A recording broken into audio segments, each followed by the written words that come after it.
Y en primer lugar, agradezco especialmente y presento a Su Excelencia, el señor Miguel Ángel Moratinos. Él es el secretario general adjunto de las Naciones Unidas que ocupa el cargo de alto representante para la Alianza de las Civilizaciones de Naciones Unidas, cargo que ocupa desde enero de 2019. El señor Moratinos ha comprometido su carrera profesional y política con las relaciones internacionales y la cooperación al desarrollo y, en particular, primero como representante especial de la Unión Europea para el proceso de paz en Oriente Próximo, donde desarrolló una gran labor que todo el mundo reconoce, y luego, en segundo lugar, como ministro de Asuntos Exteriores y Cooperación en España en 2004 y 2010, y realmente a él le debemos esa fe de cooperación que a día de hoy lleva el Ministerio de Asuntos Exteriores y Cooperación. También ha participado muy activamente en los esfuerzos de seguimiento de los ODS en España, como presidente del capítulo nacional de España en la Red de Soluciones del Desarrollo Sostenible. Así que muchísimas gracias, Su Excelencia. Muchas gracias. Pues, muchísimas gracias.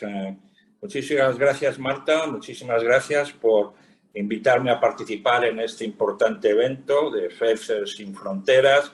Hablaré en castellano, ya que una gran mayoría son compatriotas, aunque en Naciones Unidas son 5 idiomas oficiales, pues lógicamente quiero seguir promocionando la diversidad lingüística, que a veces todos hablamos inglés, está muy bien, y Pat Murray por Irlanda pues estará encantada, pero yo creo que bueno, de vez en cuando acostumbrarnos a esta multidiversidad lingüística y cultural es siempre pedagógica.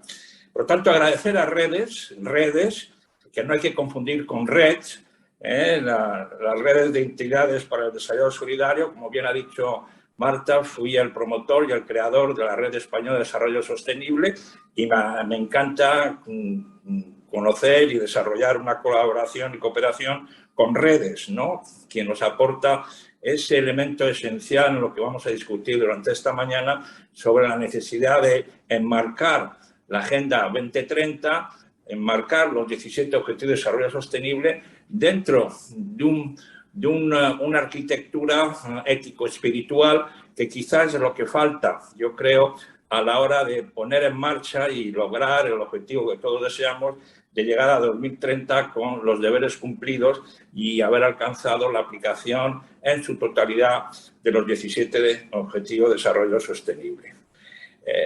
Yo creo que estas 2 semanas que Naciones Unidas, yo estoy en Nueva York y por tanto les saludo desde Nueva York, son las 7:30 de la mañana, ha estado extremadamente activa en celebrar este foro de alto nivel de desarrollo sostenible y ha habido múltiples side events, múltiples encuentros, paneles, actividades, declaraciones. Pero para serles sinceros, faltaba quizás darle un enfoque de mayor centralidad en los temas espirituales y éticos. Y de ahí tanto redes, con este acto que tenemos hoy, como la Alianza de Civilizaciones, con la Alta Comisaria de Derechos Humanos y la Oficina del Secretario General para la Prevención de Genocidio, tuvimos la semana pasada una reunión en donde presentamos lo que las 3 entidades trabajamos durante casi un año, desde el 20 de mayo, a petición del secretario general, para ver cuál debía ser la contribución de las entidades religiosas, de los líderes religiosos, en esta salida positiva de la pandemia del COVID-19. Y como saben, si no lo saben, les explico, tuvimos 6 reuniones a lo largo de todo este año, muy interesantes, y hemos presentado las conclusiones hace una semana y les puedo hacer llegar esas conclusiones con 55 recomendaciones específicas de cuál debe ser el papel y el compromiso de los líderes religiosos y las entidades religiosas. Pero bueno, como no tenemos mucho tiempo y hay muchos intervinientes, van a permitir que haga unas breves reflexiones de cómo centrar este tema en este momento importante, 2021, estamos a 9 años de llegar al 2030, vamos muy retrasados y tenemos que evaluar el proceso desarrollado, cuáles son los avances que se han alcanzado y cuáles son los objetivos que tendremos que superar de aquí al 2030 para alcanzar el cumplimiento de esta agenda tan prometedora. En primer lugar, tenemos quizás una tendencia, y es lógico, y en política es obvio, de priorizar los objetivos. Son 17 objetivos, fue un número raro en diplomacia, a los diplomáticos nos gusta tener siempre como números redondos, el decálogo, 10, 20, pero en esta ocasión los Estados miembros y todos los participantes lograron 17 objetivos. Bueno, todos los objetivos son esenciales y creo que cometeríamos, y estamos ya cometiendo algunos errores, de que nos preocupamos de unos cuantos, quizás los más visibles, los más esenciales para algunos sectores de la sociedad, y nos olvidamos de otros. Y en ese sentido, yo creo que la primera lección que tenemos que extraer de estos años, desde 2015 hasta la actualidad, es saber cómo podemos avanzar para que el conjunto de los 17, que son interactivos, no podemos imaginar avanzar en la educación si tenemos una enorme pobreza, o tenemos hambre, o si tenemos una incapacidad de vivir en unas ciudades. Bueno, cada uno de ellos, de los objetivos, tiene una razón de ser. Y por lo tanto, priorizar uno frente a los otros es, para mí, un fallo grave en la metodología de trabajo de los distintos planes de acción de los Estados miembros y de las sociedades en general. Y el caso más paradigmático, quiero que no se me confunda, que no se me malinterprete, es el famoso objetivo 13 del cambio climático. Es verdad que prácticamente ocupa la atención principal, esencial de toda la movilización de la sociedad.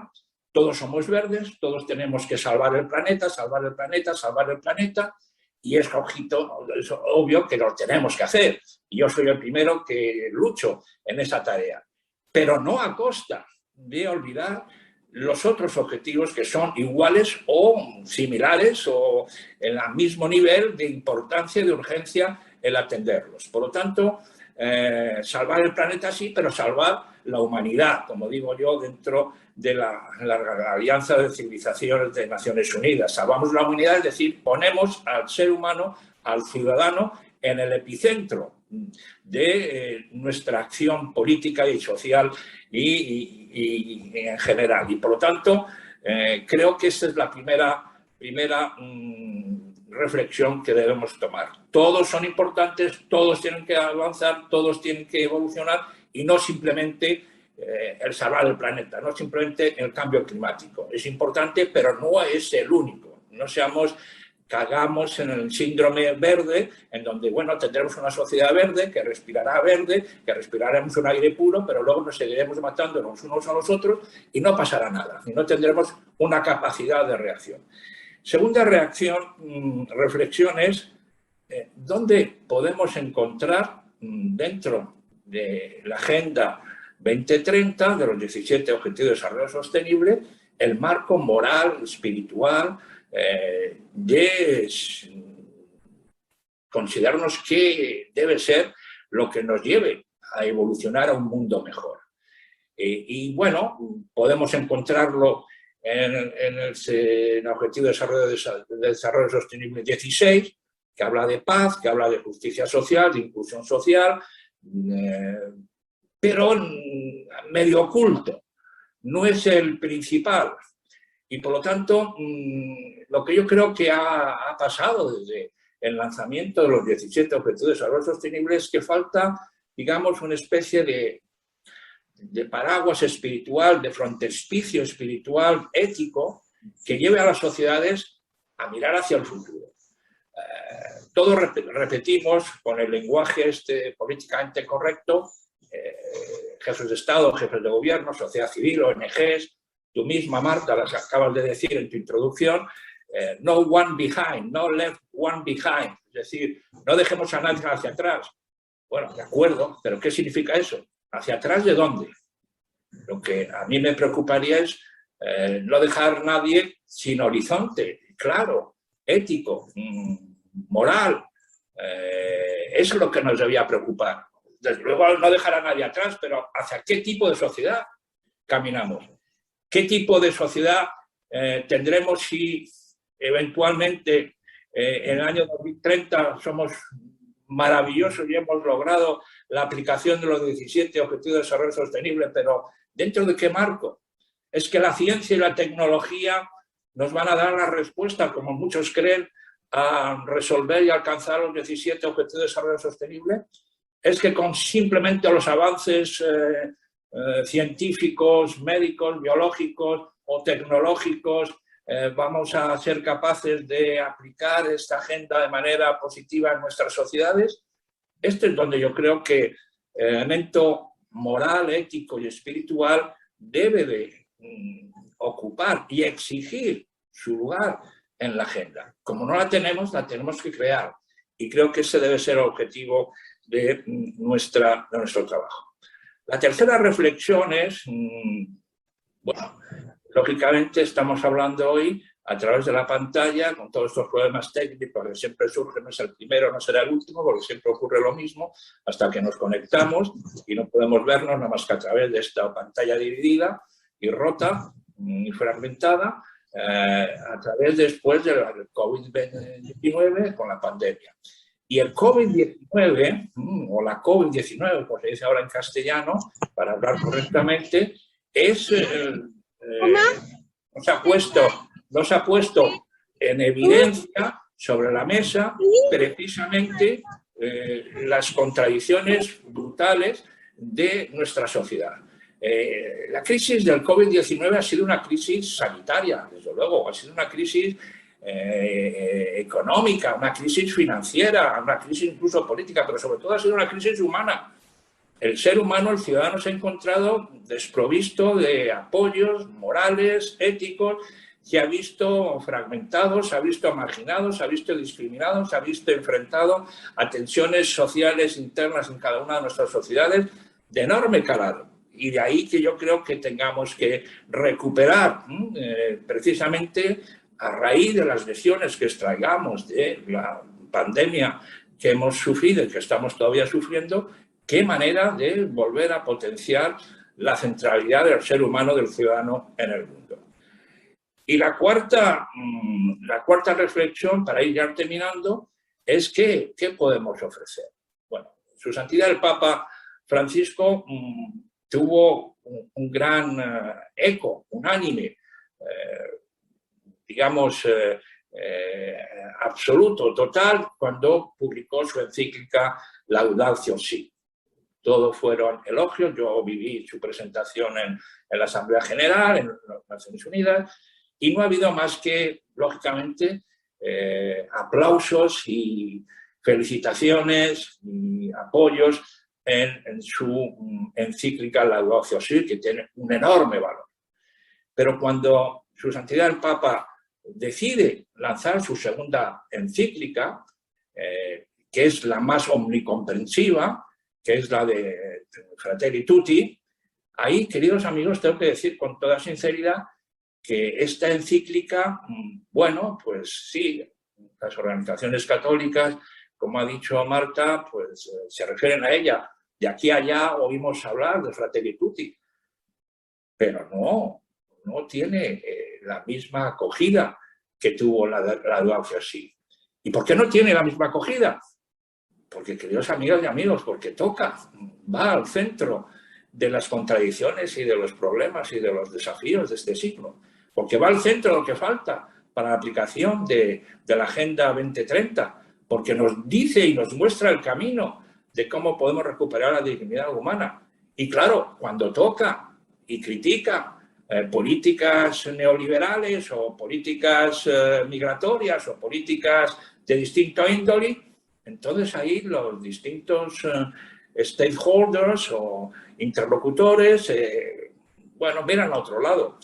Y por lo tanto yo creo que hay una labor muy importante de movilizar y realizar este tipo de webinars o de encuentros o de seminarios, de conferencias, para difundir el legado extraordinario de Fratelli Tutti. Yo no sé si la gente se lo ha leído, porque claro, son muchas páginas, son 8 capítulos y cada capítulo, cada página es una lección moral, ética, social, política, y por lo tanto, bueno, la gente hoy día no está acostumbrada a leer más que un tuit, ¿no? Y no les pasa de 2 frases. Cuando les pides leer un texto de 2 páginas, ya los políticos dicen eso es demasiado largo. Y cuando ya no te digo si les das un texto de 70 páginas, 60 páginas, eso es un imposible. Bueno, pues convendría intentar trasladar el mensaje de su santidad y movilizarnos todos en conseguir ese Fratelli Tutti. Él lo está haciendo ya a través de iniciativas concretas como con el gran imán de Al-Azhar de Egipto, el gran imán Ahmed Tayeb, cuando confirmaron el documento extraordinario de Human Fraternity, de fraternidad humana, y ahí ya indican una serie de propuestas, sobre todo la propuesta de reforzar no solamente cada una de las identidades, pero no en negativo. Dice que por ser católico no voy a renunciar a mis valores y principios católicos porque hablo con mi amigo musulmán, o voy a abandonar mis creencias o mis principios porque me acerco y escucho al representante de la comunidad judía o al representante de las comunidades hindús, etcétera. No, todo lo contrario. Es lo que nos da al individuo, al ciudadano, la capacidad de escuchar, de entendernos y de comprendernos. ¿A través de qué? A través del diálogo, pero no de cualquier diálogo. Él lo dice muy bien en Fratelli Tutti, dice lo que estamos haciendo hoy, pues él lo definiría un monólogos en paralelos. Yo voy a hablar y luego voy a escuchar a todos los compañeros que forman parte de esta reunión y nos vamos a encontrar divididos. Por lo tanto, creo que en el capítulo 8, que es el último capítulo de Fratelli Tutti, su santidad el Papa lo dedica al papel de las religiones al servicio de la fraternidad del mundo. Y esa palabra fraternity, fraternidad, es una palabra que tenemos que conjugar diariamente cada uno de los ciudadanos del mundo. Por lo tanto, yo concluiría con las propias palabras de su santidad el Papa. Decía, asumimos la cultura del diálogo como camino, la colaboración común como conducta, el conocimiento recíproco como método y criterio. Y cita a Charles de Foucault, el que se refugia en el desierto y que quiere convertirse en ser el hermano universal. Pues bien, muchísimas gracias. Me he olvidado mencionar el apoyo de mi amigo Miguel Ángel Velasco, que fue el que me logró convencer y animar para participar en este evento. Y de nuevo, muchas gracias. Y ya le digo, nos corresponde a todos nosotros seguir en esta lucha para enmarcar el futuro con una arquitectura en donde el elemento ético, moral y espiritual tenga su centralidad en las sociedades que estamos construyendo. Muchísimas gracias. Muchísimas gracias, señor Moratinos, por compartir con nosotros estas reflexiones, ¿no?, que nos ayudan a avanzar, y también por esa invitación a la valentía y a seguir poniendo el foco, como dice la Fratelli Tutti, en los temas que son fundamentales y que tenemos que cambiar para hacer la agenda una realidad.